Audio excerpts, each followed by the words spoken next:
Good afternoon, everyone. So it's 12:06. I guess that means we should start.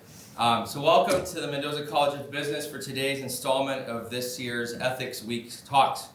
My name is John Sikorsky, and I serve as the Director of Undergraduate Studies for the Business Ethics and Society program. I would like to first express my gratitude to Professor Ken Milani and Professor Greg Robson, who has also been introducing speakers this week, for their hard work in helping to organize this year's Ethics Week. Ethics Week is being co-sponsored by the Business Ethics and Society program. Our program, through courses, as well as our academic minor, business, and the common good, is passionate about elevating business as a force for good to create a more just, sustainable, and humane world. The BESP seeks to address the most pressing ethical questions in business today by creating a vibrant community where faculty, students, and thought leaders can come together to explore the moral purpose of business and its role in creating a just and humane world. Today, we're very happy to welcome Professor Robert C. Johnson. Professor Johnson is the Brian and Jeannelle Brady Associate Professor of Economics here at the University of Notre Dame. His research explores the intersection between international trade and macroeconomics, with emphasis on how the rise of global value chains has reshaped trade and macroeconomic interdependence between countries. Professor Johnson is a research associate at the National Bureau of Economic Research and a faculty fellow at the Kellogg Institute just across the quad over there. Prior to arriving at Notre Dame, he was an associate professor of economics at Dartmouth College. Robert holds degrees from Northwestern, which I'm told he chose over Notre Dame despite getting in here. Also degrees from the London School of Economics, where he was a Marshall Scholar, and a PhD in economics from the University of California in Berkeley. Today's topic is entitled, How Should the United States Engage with the Rest of the World? So a very small topic to discuss today. Thank you very much, Professor Johnson. In my defense, the Notre Dame Media Office came up with this topic at some point. This was not my actual title, but the Media Office, after I talked to them in 2025 as a result of the tariffs and whatnot, they came up with this. How should the U.S. be engaged in the world? So let's talk about that. So thank you for the invitation. It is a surprisingly long way across the quad, so this is actually the first time I've actually given a talk at business school, so it's good to see everybody.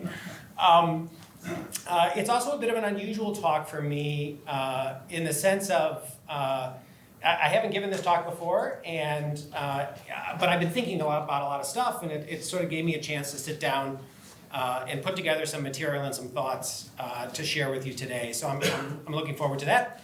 And just as background, you kind of got this in the introduction, I'm an international economist, so I'm going to give you, in a sense, an economist's take on international relations. And I'm going to think about doing that, in particular with the theme of Tariff Week. I'm going to think about doing that in the context of thinking about trade, policy, as a particular case study in international relations, and as a case study for thinking about how the U.S. ought to be engaged in the international system. So that's the plan. And just to give you a very broad overview, I'll focus on three basic points of tension. So the first thing I'm going to do is, because I'm an economist, I'm just going to define some terms. I'm going to think about, as economists, we like to talk about positive versus normative questions. Normative questions are going to be how we connect to the ethics theme of the week. And then I want to talk a little bit about, given that we have a potential ethical question defined, we can then talk about how that manifests in the context of economic analysis. And this is often couched in terms of, should we be directing policy to maximize national welfare or global social welfare in a sense? And so I'll talk a little bit about that theme. And then I'll talk a little bit about a debate in international relations, which is now prominent within economics as well, about rules versus power and how countries act in the international system. So that's the basic plan of attack. With that broad introduction, let's just jump into each of those themes. So let's start with a discussion of positive and normative. So economists like to organize questions into two types, positive questions and normative questions. And this is a disciplinary thing that we do as economists. The language of this organization varies across disciplines, but broadly, it's a common framing. So positive analysis to an economist is analysis that focuses on trying to understand how the world works. And so that type of analysis is one that will focus on trying to understand the mechanics of how the economy works, trying to think about causation, what causes what in an economic system, and how does that system work in the end. And our particular technique as a discipline is to write down models and then marshal empirical or otherwise quantitative evidence to kind of think about the models of the economy that we choose to write down. And the beauty of it, I love it as a discipline because the beauty of it is we get to use the scientific method to think about society, right? So we are very much a social science, and I enjoy that quite a bit. I'm a giant proselytizer for social sciences in general. All right, so pivoting then, the second type of questions we tend to ask are normative questions, right? So how should the economy work? Not how does it work, but how should it work? And there, what I'm going to focus on today is there, in answering a normative question, we can recognize the positive mechanics of the economy, but answering a normative question requires us then to pivot to making value-based judgments about what makes for a good or a bad economic system. What ends, for example, do we want to achieve with what types of policies? And the way I'll focus this discussion a bit is I'll say, in order to kind of answer those types of questions, we need to talk about what are our objectives, okay? So within the field of international economics, we often think about national welfare as one objective that we care about when we think about setting policy. And so we're not going to get into the social science weeds here, but there are questions about does national welfare exist as a concept, but I'm going to set those aside, okay? So generally I'm going to think about nationally oriented policymakers are typically going to want to maximize their own country's welfare alone, okay? That's the sense in which they're nationally oriented. You could add additional considerations for a nationally oriented policymaker. For example, I'll talk more about realism in a few minutes, but there's a school of realism that says relative power matters in the international system. And so you could think about, not only do I want to maximize my absolute welfare, but maybe I also want to sort of maximize the gap between my welfare and foreign welfare. So that would be sort of the way we think about a nationally oriented policymaker. The alternative then is to think about global welfare. And from an economic perspective, you can think about individual welfare versus societal welfare at the national level. And then internationally, you can think about one country's welfare versus some composite of welfare of all the countries in the system. And so a very standard way of doing that would be to take a utilitarian perspective and say we should just sort of add up the welfare of different countries in the international system, and that's going to be our way of thinking about what the objective is that we're trying to maximize. You can be a little less egalitarian in the sense that you can put different welfare weights on the welfare of different countries. So the thing I will focus on in a minute as we march through the analysis is, it's quite realistic to think countries don't have equal weight in the global welfare calculus, at least in the way that policymakers think about the world. And we'll talk a little bit more about that type of a welfare analysis in a few minutes. But then there are also other types of objective functions you could imagine. So for example, some people like Rawlsian welfare analysis, which one way, a manifestation of Rawlsian principles in economics is sometimes we think about minimizing the welfare of the worst off among the set of agents that we're thinking about. But that's I'll set that to the side mostly and focus on more utilitarian principles. All right, so that's a discussion of objectives. Now, if you have that idea that there are these objectives in mind, I want to walk you through the basic problem that arises in many international policy problems. And in particular, it's going to arise in the context of thinking about setting tariffs.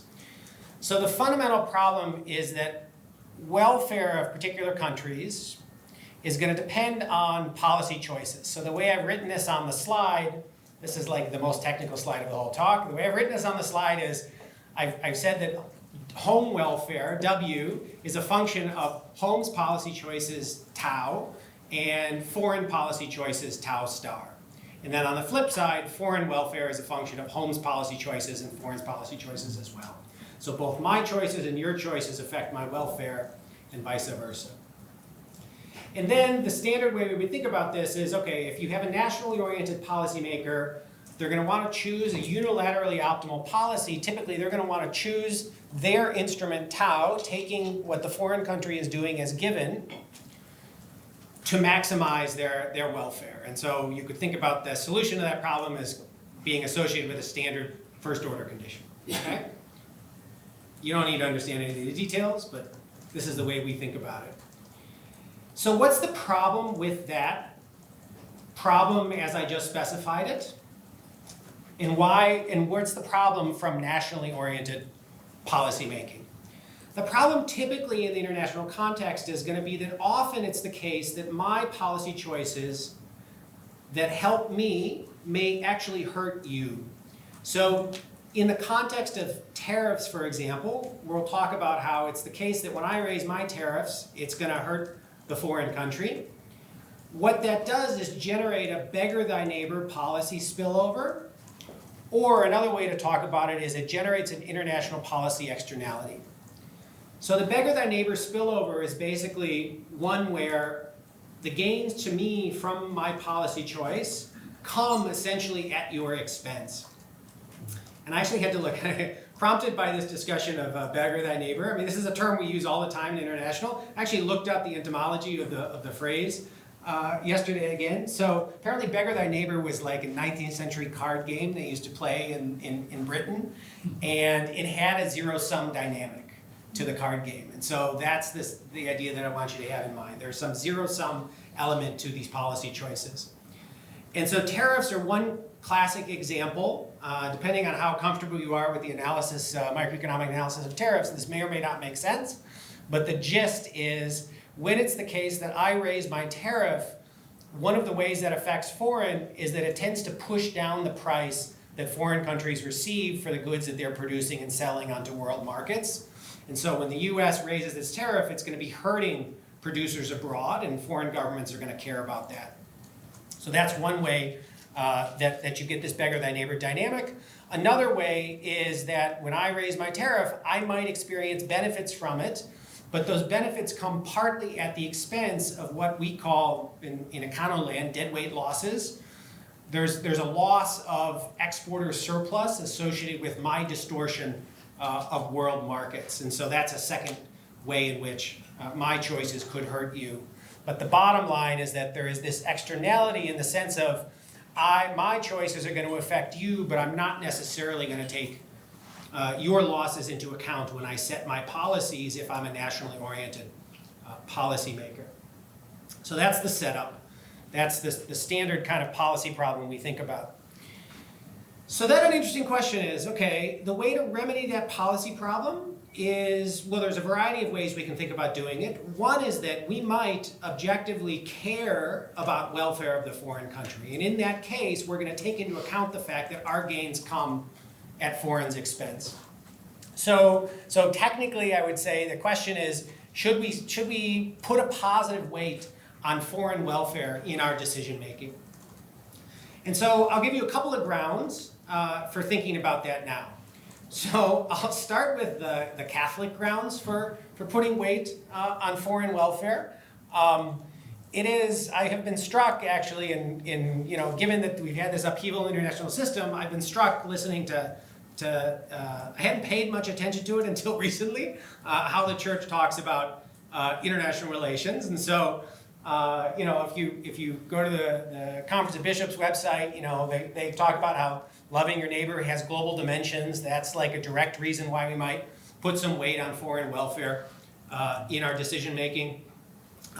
It's also the case, if you take the concern for the poor seriously, we should be concerned about the poor everywhere, not just what the effects of our policies have on the poor within the United States, but also the effects that they have globally. And I had is Nora here? No, Nora's not here. Okay, I think she has another class now. So I undergraduate research assistant who dug up a bunch of stuff. So she found a quote from the Compendium of Social Doctrine of the Church about how the Church has taught over time that we should worry about the effects of rich country trade policies on poor countries. And I'll just note that in the past, the US and other advanced countries have behaved as if they care about the welfare of the poorer countries. So for example, in the past, the US has granted tariff preferences to low-income countries through a variety of types of programs. There's a program known as a Generalized System of Preferences. There's the African Growth and Opportunity Act was a big deal in the early 2000s, recently renewed with a number of countries. We had a Caribbean Basin initiative as well that provided preferential market access to poor countries. So those are kind of one set of grounds about why you might care about foreign welfare. There are obviously non-religious grounds as well. We might just have some non-religious altruism towards foreign countries as well. I'm somewhat skeptical of that, but it's possible. Maybe our altruism is imperfect, but the United States, the private sector does make large amounts of charitable contributions for non-religious purposes oftentimes, and so there is some evidence that we might be altruistic. And then the last thing I'll say is that we could also think about weight on foreign welfare in our decision making coming from purely expedient reasons as well. So as one concrete example, historically, we had thought about development programs or preferential market access programs for developing countries as vehicles to lift them up in ways that would serve other policy interests that we had. For example, we have cared quite a bit about immigration into the United States, and we've wanted to stem the push forces that push migrants toward the United States. And one way to do that is to make conditions of living better in poorer countries. Certainly Europe in their trade policy is thinking quite actively about that at the moment because of their issues with immigration as well. Beyond immigration, there are security concerns, there are concerns about democracy abroad, there are concerns about other non-trade objectives that would give us some reason to maybe worry about foreign welfare in our calculations. The last piece, which ironically is the piece most closely connected to my own research, is that there are a variety of reasons why we might care about foreign welfare that are essentially self-interested, but that manifest as if we care about foreign welfare. So for example, if we put a tax on the Mexican automobile industry exporting cars to the US, that actually hurts ourselves in many ways because US auto parts firms will send inputs to Mexico that are ultimately embodied in the goods that are being taxed as they come back from Mexico. So I would call those value chain linkages, can sort of muddy distinctions between who is us and who is them in international trade relations, and therefore kind of muddy the welfare calculus for us. There are other arguments that international investment does the same way.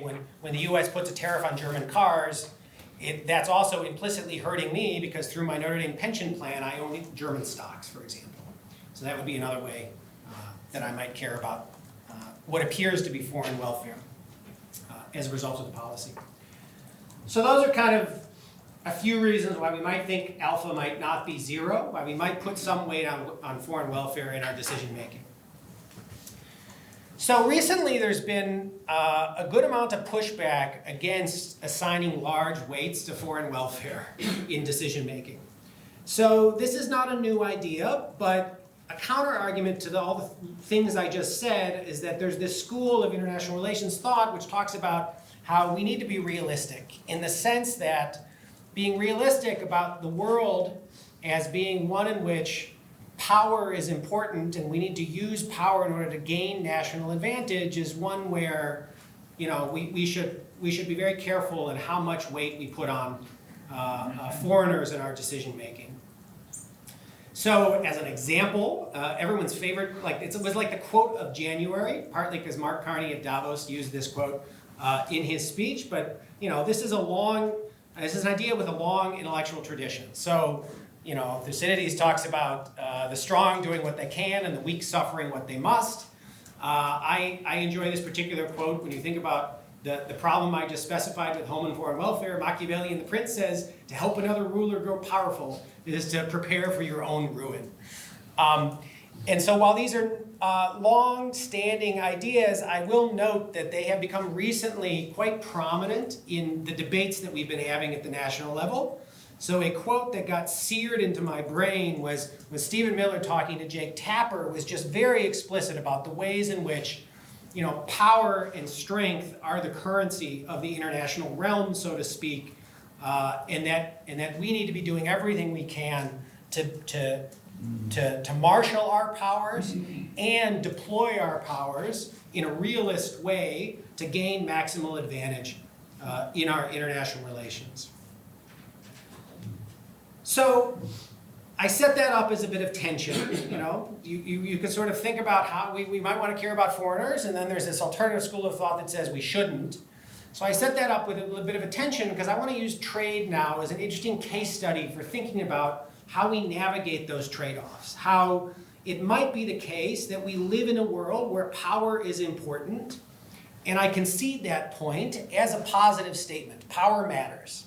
It's going to matter in the trade context because countries have market power, and they're going to be tempted to use it, okay? By adopting beggar-thy-neighbor policies, as we discussed a few minutes ago, in order to benefit themselves at the expense of others.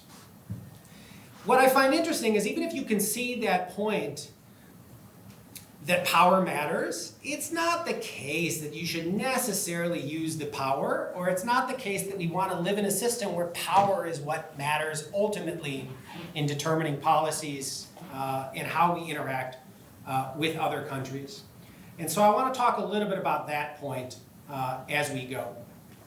And just as a hopeful observation, there's an interesting question of is the world that we live in one that looks like power is the main currency and therefore is the thing that we should be predominantly worried about?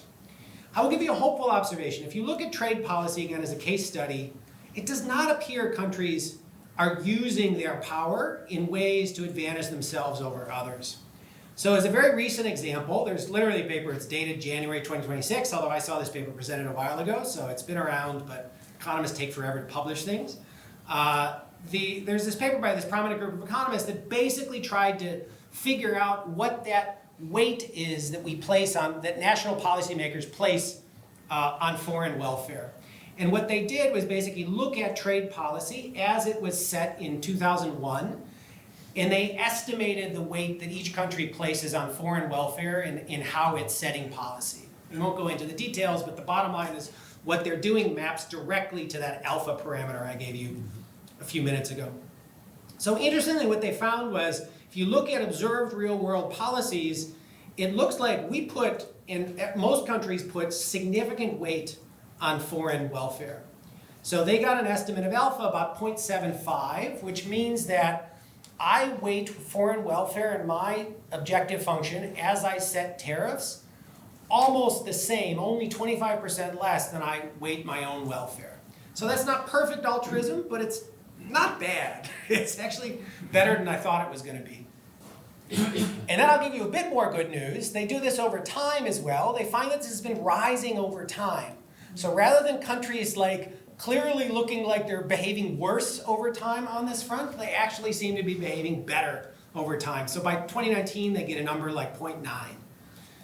So I find that kind of interesting. I find that kind of hopeful. And then the next interesting question is that really altruism? Do we just care about the foreigners? Or is it something else? And I'm going to tell you, I actually think it's something else. I don't think it's pure altruism. I don't think the Catholic grounds for putting weight on foreigners is what's winning the day. I think it's something else. So let me try to explain that to you. So in practice, we as trade economists think about trade wars all the time. There are many models of how trade wars work, but the one that's the favorite and the one we teach undergraduates, Mason's here, so he saw this before. So the one we teach undergraduates is about how trade wars basically arise from what's known as a prisoner's dilemma. So I'm not going to go through the details of the prisoner's dilemma. We can talk more about it if you want, but many of you will have come across this principle in other contexts. There's sort of a preliminary prisoner's dilemma aspect to trade wars. And the key aspect is, within the trading context, each country's unilaterally optimal, non-altruistic strategy is going to be that they want to impose tariffs regardless of what other countries do. That's the basic mechanic of what leads to trade wars, at least in this simple setting. But it's the case that we all, if we could agree amongst each other, would prefer not to fight the trade war. So although it's sort of privately optimal in a decentralized game theoretic equilibrium to end up in trade wars, it is something that we would like to avoid from a welfare perspective. I am better off and you are better off if we can find some way to cooperate and avoid ending up in a trade war. And so there's an interesting line of work within the economics literature about how do we think about breaking free from that prisoner's dilemma dynamic. How do we break free from the equilibrium, the trade war equilibrium we don't like, and get ourselves to a more cooperative equilibrium that we would all prefer if we could figure out how to get there and stay there. So again, in a bit of game theory, one way to do this is you could think about taking the prisoner's dilemma and embed it in a repeated game structure. If you like game theory, that's a fun thing to do. But I'm not going to focus on that one. The thing I'm going to focus on is one way trade economists have understood how we ended up getting tariffs down in the first place and how we ended up for 50, 70 years not constantly fighting trade wars was that we have a set of rules and institutions that essentially negate the power and the temptation to use power of countries in the international system and therefore facilitates cooperation. So here's my rah-rah GATT WTO slide. So the way we think about this is the GATT and WTO, the GATT being, if you're not like a trade insider, these are acronyms you don't know, the GATT being this generalized agreement on trade and tariffs, which was set up essentially coming out of World War II. I forget exactly what year, but mid-40s, we came, this treaty was put into place to basically bring trade barriers back down from their trade war levels that prevailed during the Great Depression. And the GATT also set up essentially a process for lowering trade barriers over time. So it wasn't a one-off negotiation. It was like setting up of an institution and a process to bring trade barriers down over time. And then that system morphed into the WTO, the World Trade Organization, where the World Trade Organization was basically like the institutionalization of the GATT regime. So the GATT had worked, and then they gave it like an literal institutional home in Geneva. So a couple of features of the GATT system and the GATT WTO system that are interesting to think about. So first, it is, in some sense, a consenting adults theory of international agreements. Basically, you've got countries that are sovereign. They freely entered into these agreements, and so they're not ceding any of their sovereign rights in any sense. They're sort of accepting rights and obligations as sovereign individuals. So these are treaties. They're freely entered into. You can sort of exit and enter as you please, and so on and so forth. What the GATT did was set up a forum for negotiation. And it set it up as a form of negotiation that had a particular form. What countries did is they got together and they bargained over what they referred to as market access, where the terms of the deal were when we sit down to bargain, if I give you better access to my market, you're going to simultaneously give me better access that compensates me in your market. And in addition, they designed a set of rules, and these were very specific types of rules for how the bargaining process should work, that actually tended to guide countries as they exchanged market access towards what looked like efficient cooperative equilibrium. One type of bargaining rule they set down was the reciprocity rule that says that all the bargains have to be essentially reciprocal. When I give you $100 million of access to my market, you have to give me back $100 million of market access to your market now. And so there was this reciprocity, and that served to help countries get over their desire to exercise power by stabilizing the country's terms of trade as they negotiated to a better outcome. There was also an MFN rule, which took the form of a non-discrimination provision within the agreement that basically if I offer one country a particular deal, I have to offer the same deal to all countries. That helped organize the multilateral negotiations in a way that facilitated coming to agreements. And what the rules did, and there are many other rules, so we're not going to go into all the rules, but those are the two most important, the MFN rule and reciprocity. And what the rules did was help powerful countries. So again, recognizing that countries have power, they may want to exercise it. The rules helped those powerful countries act in the negotiations as if they didn't care about their power. So it wasn't that they didn't have the power. The institution led them to kind of disregard the power motives in the way they were acting with other countries. And then there's a question of why powerful countries would want to do that. Within the GATT system, the way this is understood is that it was advantageous to the US and other major powers to bind ourselves to the rules so as to maximize the willingness of everyone to participate in this rules-based negotiation and rules-based environment. If we don't bind ourselves, we are going to constantly lead other countries to be concerned that we're going to renege on the deals. After they do something that's costly to them, we're going to want to constantly be changing the terms of the bargain. Does this sound familiar to a current negotiating strategy? So that's a real problem, and that's where rules really help quite a bit. It's also the case within the GATT there were provisions about enforcement of the bargain. We can talk more about that if you want. And there's also, the GATT's also a beautiful organization because there's a widely heterogeneous set of circumstances out there in the world, and actually the GATT foresees many of the circumstances, gives countries actually, while it helps them negotiate towards freer trade and avoid trade wars, it actually gives them lots of flexibility to manage problems that they're particularly concerned about in the trading environment.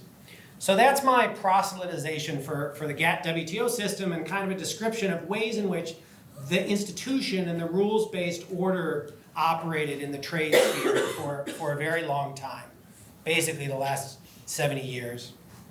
And then just to wrap up, let me give you a couple of final thoughts. So one is that I think that GATT and WTO and this rules-based international trading system are a nice case study for thinking about how rules can be useful in a power-oriented world. Where power matters, the rules can be a way that we can come together to cooperate and that in a way that leaves us all better off in the end.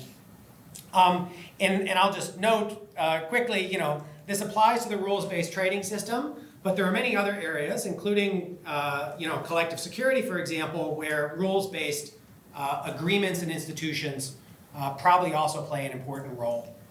And so my view, I feel like every time I talk to somebody external to the university, I feel like I've got my finger in the dike. It's like we're trying to plug the holes in the rules-based system so that the whole thing doesn't fall apart. I think it's worth preserving. It did us a lot of good over the last 70 years, and I think it's worth preserving going forward. And then, somewhat gratuitously, I'm going to tell you the Pope agrees with me. And then just as a thought for two questions that we may want to talk more about, there's an interesting question of what China's role is in this rules-based system. We sort of had admitted them to the system, but there are some concerns about how they've been playing within the system. There are also interesting questions about whether we are the current biggest threat to the rules-based system that we built in the first place. And then the last thing I'll just leave you with to think about, there's been a lot of discussion recently as we talk about international relations about the decline of US hegemony and the rise of China.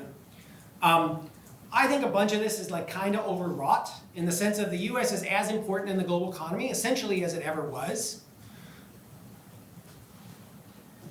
But it is the case that there has been this emergence of a second competitor who eventually will be as powerful likely as we are within the global system.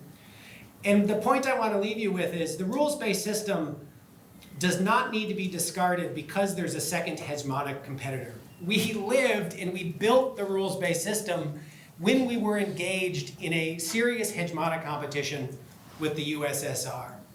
And so there is no sense in which a rules-based international order among countries who can find ways to collaborate with one another is at all undermined, in my opinion, by the existence of a second hegemon with a competing system. And so I am cognizant of the fact that Chinese competition presents a real issue that the US is going to have to deal with going forward in the way the international system works. But I don't think we should throw the baby out with the bathwater. I don't think it's necessary to discard the rules-based system just to protect our interest vis-a-vis a rising Chinese hegemon. Just for fun, I've gotten sucked into, I don't know whether you listen to podcasts, I've gotten sucked into Ezra Klein's podcast. Ezra and I now have like a mind meld. So he ends every podcast with 3 books, so now I'm gonna end this talk with 3 books. Here are 3 books that I think are interesting.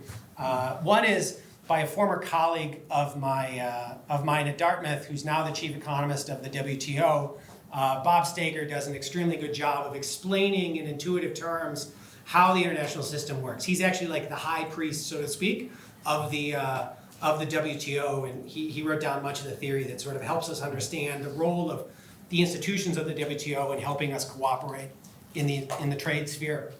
And then for fun, I've read a number of Paul Bluestein's books. So he was a journalist who ended up writing a bunch of popular books. He's got a good book about China's rise and the way that has disrupted the international trading system and what that's meant for the WTO, so that was a nice book. I read some of the other books as well, so he has a nice book on the dollar, if you guys are interested in international finance.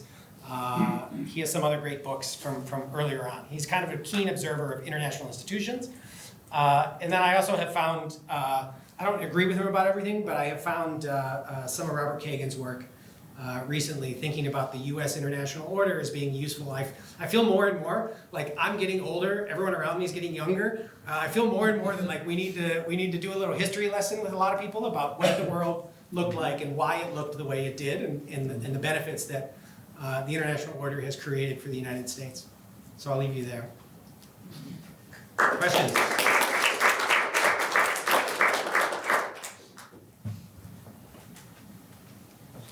Q&A time here, okay? I'm happy to talk.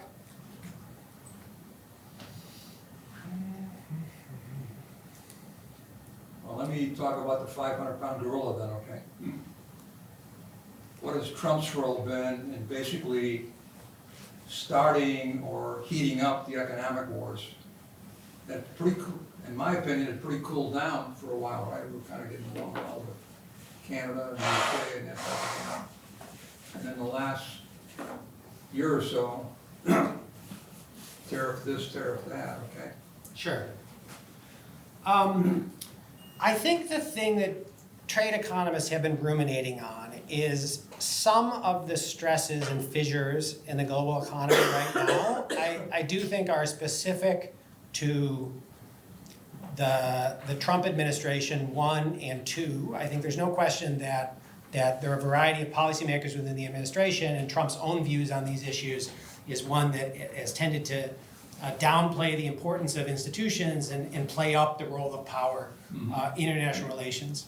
It is the case, though, that this Trump 2 administration, in some sense, is a continuation of the Trump 1 administration, and in some respects, the Biden administration actually didn't change that much of what Trump introduced during his first administration. So a bunch of what trade economists have been ruminating about is like how much of this is the Trump administration, either Trump 1 or Trump 2, versus how much of it is a more general kind of drift in the way Americans think about the role of our government and think about the role of America in the world over time. And I think what worries me is I think a lot of it is just a generalized drift in the way we think about how we should be engaged in the world, and that I don't think necessarily is going to go away,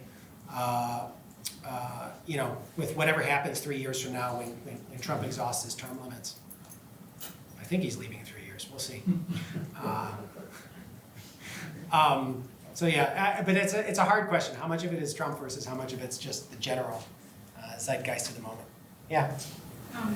Thank you for your talk. I was curious to talk a little bit more about your concept of the purist and expediency, and whether tariffs, reduction of tariffs help other countries, which in turn help us. Yeah. Because it builds up those other countries. Sure. And has there been work in that area to justify that or to prove it out? Especially in this area of migration, because sure. Okay. So that one, I actually don't know. I talked to someone last week actually who we were interviewing for a job. He said that there was work on foreign aid and the effects of that had on migration. I actually don't know of a lot of work, partly because you know, the migration flows, they go up, they go down, there's sort of fluctuations in them over time. The trade policy, at least historically, had not been very variable, and so I don't know whether we have a great read. I know, like, from listening to policymakers that that's something that they seem concerned about, but how effective that is as an instrument, I think is a real open question. I think a lot of the non-economic objectives of trade policy are just, they're hard to quantify, right? So again, when I was initially starting to study economics, there was this wave of democratization happening around the world. One of the reasons the US was interested in letting China into the rules-based system in the first place was that they thought it might promote market-oriented and democratic-oriented type changes in China, even if we didn't expect them to kind of, you know, become a democracy overnight. You know, we thought it would orient them towards more democratic principles. I think people have gotten very pessimistic on that particular point. Again, it's very hard to like empirically nail that down, but people have gotten much more pessimistic just observing how China evolved over time, certainly, but also just elsewhere. You know, the world got more globalized, and while it was the case that democracy was expanding for a while, it does seem there's been some retrenchment in democratization around the world. So those are some examples.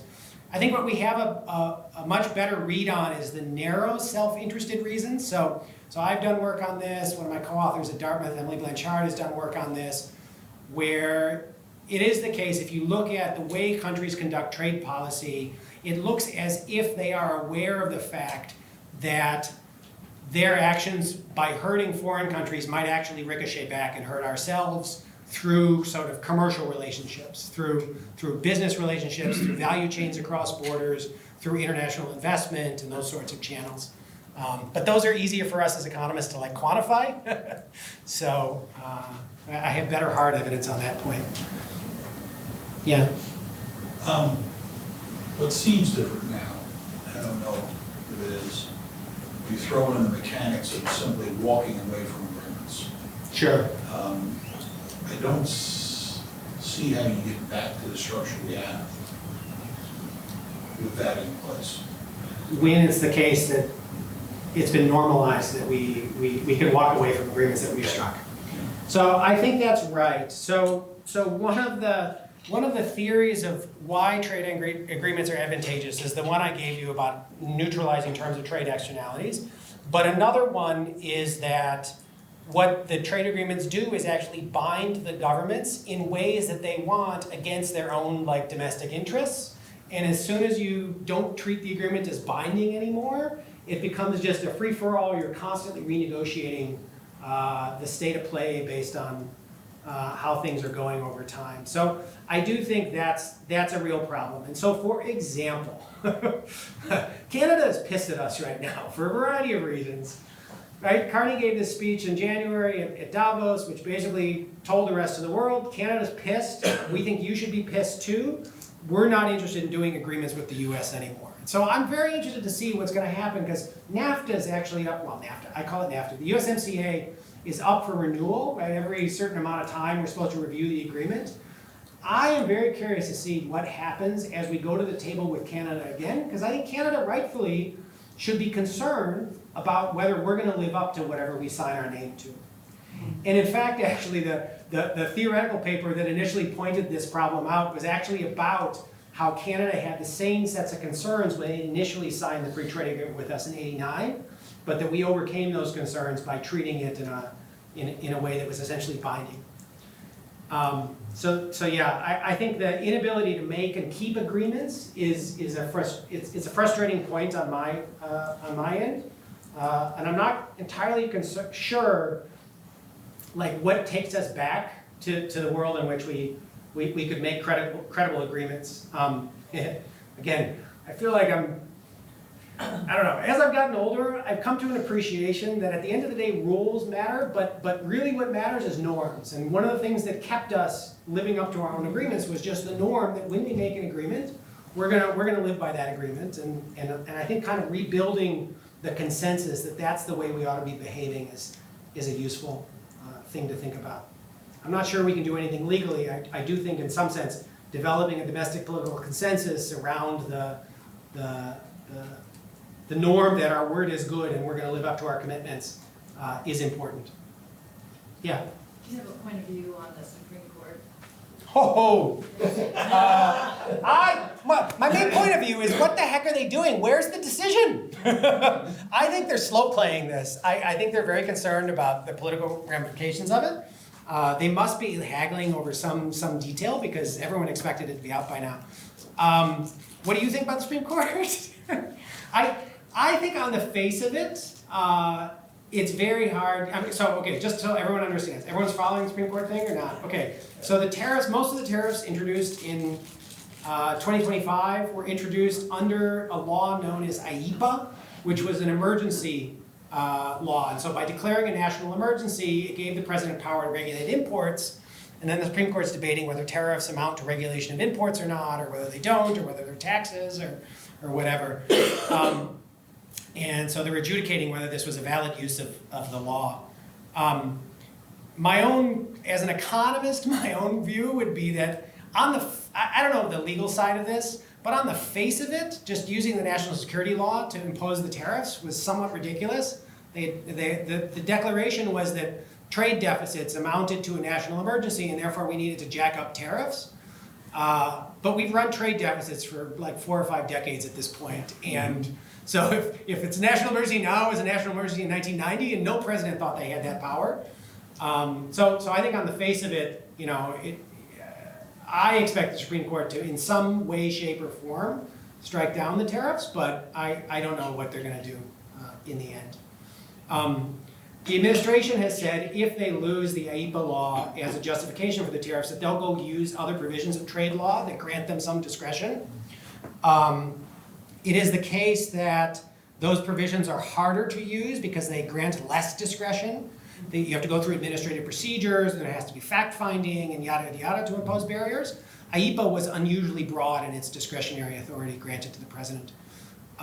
So that's going to be an interesting thing to watch going forward. Yeah. Oh, in Congress. I think the solution to this problem is Congress.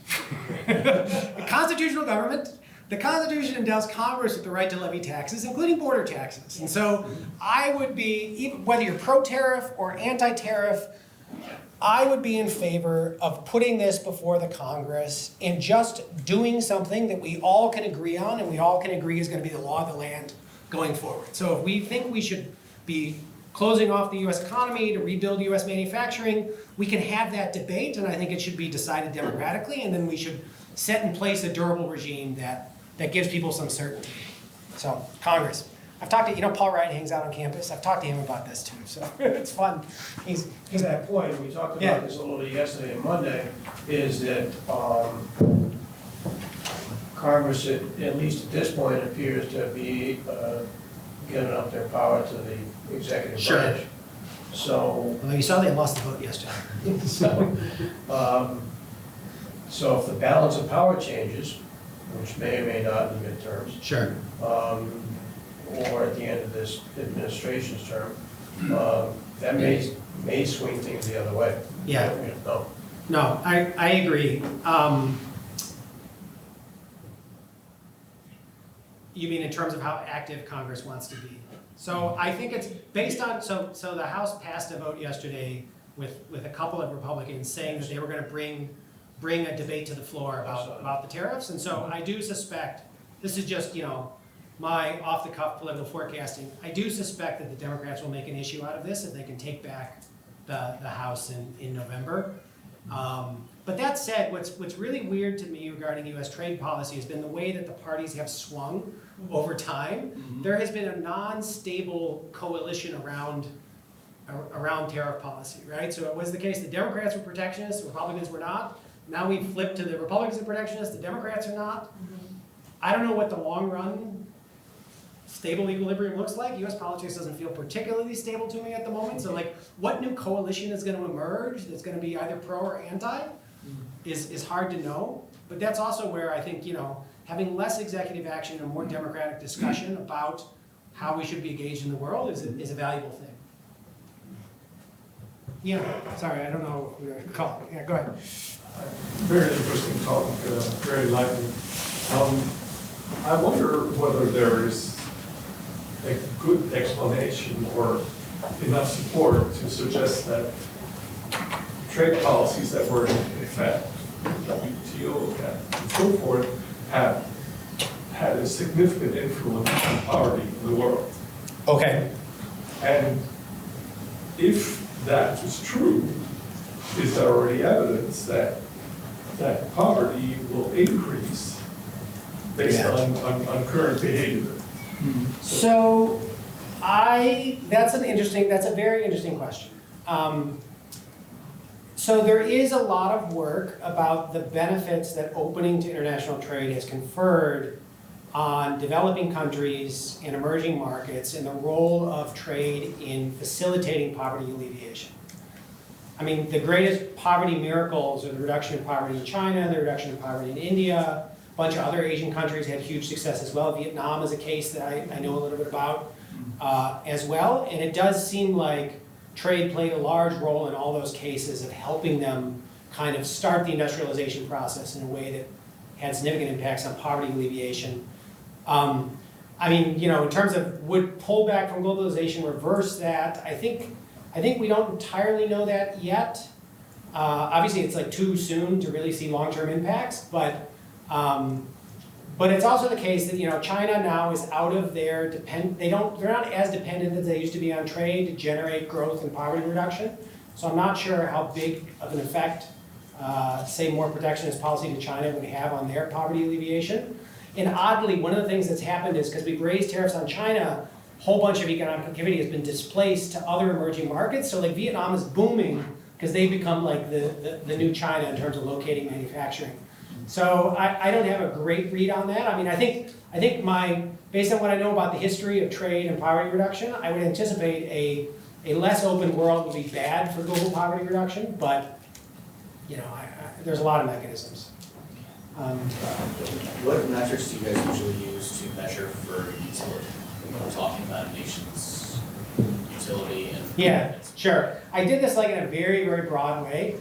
I mean, standard measures would be, we would measure something like real consumption. So take wages, deflate them by a price level, and think about, from a real standards of living perspective, are people better off or worse off? And then the thing that gets a little tricky there is, well, we don't always care just about real consumption. There can be other things that enter into that welfare function. Like domestically, we don't just care about real consumption. We also care about, you know, political interests of different sectors and whatever. So you can have very complicated welfare functions that weight a variety of different concerns. Well, unfortunately, we live in a normative world, so we're going to have to cut the discussion right now. Should end. Thank you, Bob. Thank you. Enjoy. Thank you.